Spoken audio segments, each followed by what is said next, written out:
All right, welcome to day 78 of our Read Through the Bible for 2019. We're going to be in Judges 14 through Judges 16 tonight. Judges 14. Samson went down to Timnah, and at Timnah he saw one of the daughters of the Philistines. And he came up and told his father and mother, I saw one of the daughters of the Philistines at Timnah. Now get her for me as my wife. But his father and mother said to him, Is there not a woman among the daughters of your relatives or among all our people that you must go and take a wife from the uncircumcised Philistines? Samson said to his father, Get her for me, for she is right in my eyes. His mother and father did not know that it was from the Lord, for he was seeking an opportunity against the Philistines. At that time, the Philistines ruled over Israel. Then Samson went down with his father and mother to Timnah, and they came to the vineyards of Timnah. And behold, a young lion came toward him, roaring. Then the Spirit of the Lord rushed upon him, and although he had nothing in his hand, he tore the lion in pieces as one tears a young goat. But he did not tell his father or his mother what he had done. Then he went down and talked with the woman, and she was right in Samson's eyes. After some days he returned to take her, and he turned aside to see the carcass of the lion, and behold, there was a swarm of bees in the body of the lion and honey. And he scraped it out into his hands and went on eating as he went. And he came to his father and mother and gave some to them, and they ate, but he did not tell them that he had scraped the honey from the carcass of the lion. His father went down to the woman, and Samson prepared a feast there. For so the young men used to do. As soon as the people saw him, they brought 30 companions to be with him. And Samson said to them, Let me now put a riddle to you. If you can tell me what it is within the 7 days of the feast and find it out, then I will give you 30 linen garments and 30 changes of clothes.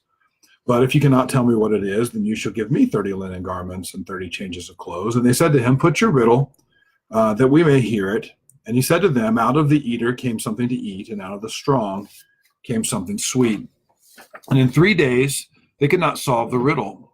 On the 4th day they said to Samson's wife, Entice your husband to tell us what the riddle is, lest we burn you and your father's house with fire. Have you invited us here to impoverish us? And Samson's wife wept over him and said, You only hate me, you do not love me. You have put a riddle to my people, and you have not told me what it is. And he said to her, Behold, I have not told my father nor my mother, shall I tell you? And she wept before him the 7 days that their feast lasted. And on the 7th day he told her, because she pressed him hard. Then she told the riddle to her people, and the men of the city said to him on the 7th day, before the sun went down, What is sweeter than honey? What is stronger than a lion? And he said to them, If you had not plowed with my heifer, you would have not found out my riddle. And the Spirit of the Lord rushed upon him, and he went down to Ashkelon and struck down 30 men of the town, and took their spoil and gave the garments to those who had told the riddle. In hot anger, he went back to his father's house, and Samson's wife was given to his companion, who had been his best man. After some days, at the time of wheat harvest, Samson went to visit his wife with a young goat. And he said, I will go into my wife in the chamber. But her father would not allow him to go in. And her father said, I really thought that you utterly hated her, so I gave her to your companion. Is not her younger sister more beautiful than she? What a horrible thing to say about your older daughter. Please take her instead. And Samson said to them, This time I shall be innocent in regard to the Philistines when I do them harm. So Samson went and caught 300 foxes and took torches, and he turned them tail to tail and put a torch between each pair of tails. And when he had set fire to the torches, he let the foxes go into the standing grain of the Philistines, and set fire to the stacked grain into the standing grain, as well as the olive orchards. Then the Philistines said, Who has done this? And they said, Samson, the son-in-law of the Timnite, because he has taken his wife and given her to his companion. And the Philistines came up and burned her and her father with fire. And Samson said to them, remember when we read the Bible, especially some of the stories in the Old Testament, there is a difference between what is descriptive and what is prescriptive. Just because something happens doesn't mean it necessarily has God's blessing. At the same time, sometimes God purposes not to restrain evil. So that's just a thing to remember. The Philistines came up and burned her and her father with fire. And Samson said to them, If this is what you do, I swear I will be avenged on you, and after that I will quit. And he struck them hip and thigh with a great blow, and he went down and stayed in the cleft of the rock at Etam. Then the Philistines came up and encamped in Judah and made a raid on Lehi. And the men of Judah said, "Why have you come up against us?" They said, "We have come up to bind Samson, to do to him as he did to us." Then 3,000 men of Judah went down to the cleft of the rock at Etam and said to Samson, "Do you not know that the Philistines are rulers over us? What then is this that you have done to us?" He said to them, "As they did to me, so I have done to them." And they said to him, "We have come down to bind you, that we may give you into the hands of the Philistines." And Samson said to them, "Swear to me that you will not attack me yourselves." And they said to him, "No, we will only bind you and give you into their hands. We will surely not kill you." So they bound him with 2 new ropes and brought him up from the rock. When he came to Lehi, the Philistines came shouting to meet him. Then the Spirit of the Lord rushed upon him, and the ropes that were on his arms became as flax that had caught fire. And his bonds melted off his hands, and he found a fresh jawbone of a donkey, and put out his hand and took it, and with it he struck 1,000 men. And Samson said, "With the jawbone of a donkey, heaps upon heaps. With the jawbone of a donkey have I struck down 1,000 men." As soon as he had finished speaking, he threw away the jawbone out of his hand, and that place was called Ramath Lehi, which means the hill of a jawbone. And he was very thirsty. He called upon the Lord and said, "You have granted this great salvation by the hand of your servant. Shall I now die of thirst and fall into the hands of the uncircumcised?" And God split open the hollow place that is at Lehi, and water came out from it. And when he drank, his spirit returned, and he revived. Therefore, the name of it was En Hakkore. It is at Lehi to this day, and he judged Israel in the days of the Philistines 20 years. Samson went down to Gaza, and there he saw a prostitute. And he went into her, and the Gazites were told, "Samson has come here." They surrounded the place and set an ambush for him all night at the gate of the city. They kept quiet all night, saying, "Let us wait till the light of the morning, then we will kill him." But Samson lay till midnight, and at midnight he arose and took hold of the doors of the gate of the city and the 2 posts, and pulled them up, bar and all, and put them on his shoulders, and carried them to the top of the hill that is in front of Hebron. After this he loved a woman in the valley of Sorek, whose name was Delilah. And the lords of the Philistines came up to her and said to her, "Seduce him, and see where his great strength lies, and by what means we may overpower him, that we may bind him to humble him.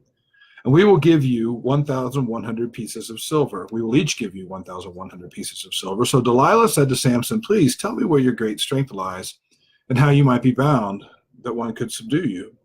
Samson said to her, "If they bind me with 7 fresh bowstrings that have not been dried, then I shall become weak and be like any other man." Then the lords of the Philistines brought up to her 7 fresh bowstrings that had not been dried, and she bound him with them. Now she had men lying in ambush in an inner chamber, and she said to him, "The Philistines are upon you, Samson." But he snapped the bowstrings as a thread of flax snaps when it touches the fire. So the secret of his strength was not known. Then Delilah said to Samson, "Behold, you have mocked me and told me lies. Please tell me how you might be bound." And he said to her, "If they bind me with new ropes that have not been used, then I shall become weak and be like any other man." So Delilah took new ropes and bound him with them, and said to him, "The Philistines are upon you, Samson." And the men lying in ambush were in an inner chamber, but he snapped the ropes off his arms like a thread. Then Delilah said to Samson, "Until now you have mocked me and told me lies. Tell me how you might be bound." And he said to her, "If you weave the 7 locks of my head with the web and fasten it tight with the pin, then I shall become weak and be like any other man." So while he slept, Delilah took the 7 locks of his head and wove them into the web, and she made them tight with a pin, and said to him, "The Philistines are upon you, Samson." But he awoke from his sleep and pulled away the pin, the loom, and the web. She said to him, "How can you say I love you when your heart is not with me?" Boy, she's playing him pretty bad. "You have mocked me these 3 times, and you have not told me where your great strength lies." But when she pressed him hard with her words day after day and urged him, his soul was vexed to death. And he told her with all his heart, and said to her, "A razor has never come upon my head, for I have been a Nazarite to God from my mother's womb." A Nazarite took certain vows, not to cut the hair, not to eat certain things, not to drink wine, which is why it was not sufficient for Samson to be a Nazarite from birth. Remember, his mother was told that she was to abstain from any unclean food and from wine or strong drink while she was pregnant, because he was to be a Nazarite from his mother's womb, and so it was. "If my head is shaved, then my strength will leave me, and I shall become weak and be like any other man." When Delilah saw that he had told her with all his heart, told her all his heart, she sent and called the lords of the Philistines, saying, "Come up again, for he has told me all his heart." Then the lords of the Philistines came up to her and brought the money in their hands. She made him sleep on her knees, and she called a man and had him shave off the 7 locks of his head. Then she began to torment him, and his strength left him. And she said, "The Philistines are upon you, Samson." And he awoke from his sleep and said, "I will go out as at the other times and shake myself free." It's one of the most sad phrases of the Bible is about to come next. But he did not know that the Lord had left him. And the Philistines seized him and gouged out his eyes and brought him down to Gaza and bound him with bronze shackles. And he ground at the mill in the prison. But the hair of his head began to grow again after it had been shaved. Now the lords of the Philistines gathered to offer a great sacrifice to Dagon, their god, and to rejoice. And they said, "Our God has given Samson, our enemy, into our hand." And when the people saw him, they praised their God, for they said, "Our God has given our enemy into our hand, the ravager of our country, who has killed many of us." And when their hearts were merry, they said, "Call Samson, that he may entertain us."